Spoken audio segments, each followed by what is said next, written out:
Got a little bit of work done today on the KT17.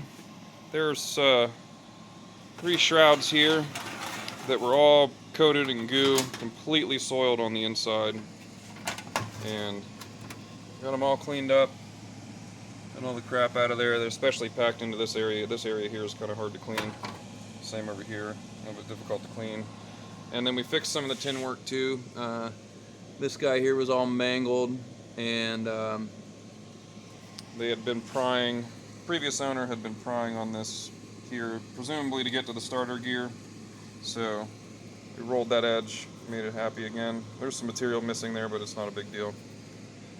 These head shrouds were also kind of bent, funky, so we fixed over here in the spark plug area where they're all bent and nasty, cleaned them up, and it looked like they had disconnected the bottom of this one here and then tried to pry it away from the engine, so this was kind of bent in this corner here, and we got that contour pretty much to match the engine's contour there, so that's good.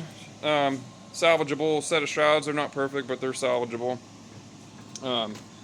So got some of that work done, cleaned up those little guys too. And then as far as the engine goes, we torqued the head bolts again this morning.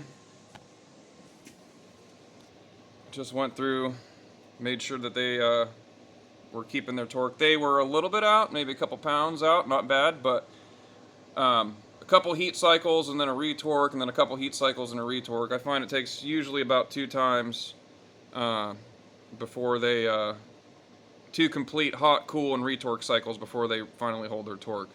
Part of the reason for that is these gaskets are, you can see it in there, the gaskets are pretty thick, so they move with the heat, and you got to move with them. That's why I don't bother putting the shrouding and stuff on until there's a couple heat cycles in it.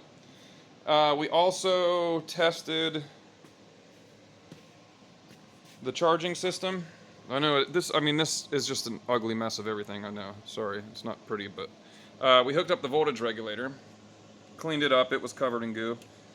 Hooked up an external ground to it, so it was grounded to the engine, and then checked our charging output, and we're doing great. We're charging really well.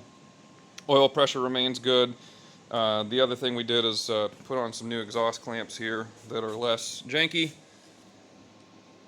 than the others, so that's nice. It helped a little bit. There's still a little bit of leak right here. You can see that area there, but it's not too terrible. I don't think these ever sealed perfectly from the factory, if I'm honest. So this side still has a little bit of a tick at idle. I thought it might be in an exhaust tick. It's probably not. It's probably a little bit of piston slap, but you don't hear it wide open or above idle. It's not too bad. So we're just going to run with it and see what happens. The engine runs fantastic. I did remove the air cleaner and check to see if there's any blow-by. There's no blow-by.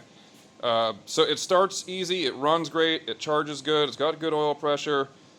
I think we're ready to take it back off of the frame here, put her over on the bench, do its final torque, and then put its clothes back on. And then it's time to go back in the frame.